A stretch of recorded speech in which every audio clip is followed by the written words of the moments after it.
Tout simplement parce qu'on a reçu la Torah entre-temps. La Torah, elle nous donne la force de sortir de la 50e porte de l'impureté. Mais tant qu'on n'avait pas reçu la Torah, c'était notre cas, tant qu'on était en Égypte, on n'a pas encore reçu la Torah. Si on était rentré par malheur dans la 50e porte, on aurait pu ne plus pouvoir s'en sortir. Donc Hachem, il a voulu précipiter la chose pour qu'on ne puisse pas, pour qu'on ne soit pas tombé dans le piège qui est non-retour, d'accord ? Donc on est sorti un peu avant. Étant donné qu'on est sorti un peu avant, donc l'alliance des morceaux, elle ne s'applique pas exactement. Et donc si elle ne s'applique pas exactement, déjà plusieurs conséquences. L'une des conséquences, c'est qu'il faudra compléter les 400 ans. D'accord ? Et s'il faut compléter les 400 ans, donc il y aurait éventuellement un autre exil. Et c'est pour ça qu'Hachem il dit, et Yachéri, je ne pouvais pas vous sortir après 400 ans, mamash. Sinon, vous aurez pu ne plus pouvoir en sortir. Donc j'ai dû me précipiter de vous en sortir. Donc il faudra compléter la Mirsa. Alors on dit parfois qu'il y avait l'intensité de l'esclavage qui a compensé, etc. Mais d'après une compréhension, non, il manquait des années et donc on devra compléter l'exil à un autre exil.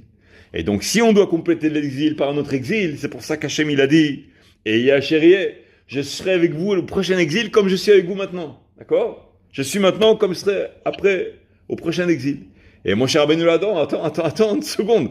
Ne leur dis pas déjà qu'il y aura un prochain exil. D'accord ? Et c'est une des raisons pour lesquelles aussi mon cher Rabbeinu ne voulait pas nous sortir d'Égypte. Il essaie de pousser Hachem à ce que ce soit la dernière Géoula, qu'elle soit finale. Et il n'a pas réussi.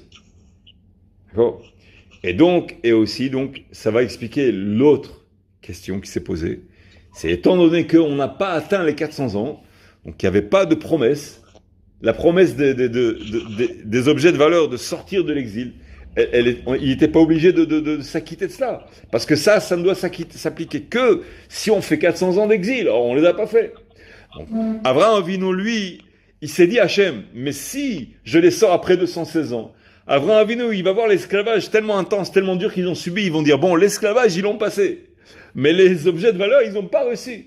Et donc Hachem, il a dit, étant donné qu'il vient d'un esclavage très intense, ils vont pas être capables d'assimiler cette différence de 110 ans, 400 ans.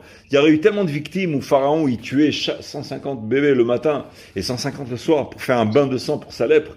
Des choses qui étaient horribles. D'accord ? Tellement horribles. Donc, Am Israël, tu leur dis 400 ans, 216 ans, ils vont pas comprendre.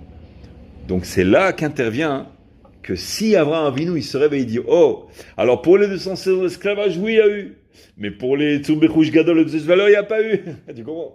Et donc, en fait, la raison pour laquelle on a reçu ces objets de valeur, c'était pour que Abraham Avinu ne fasse pas cette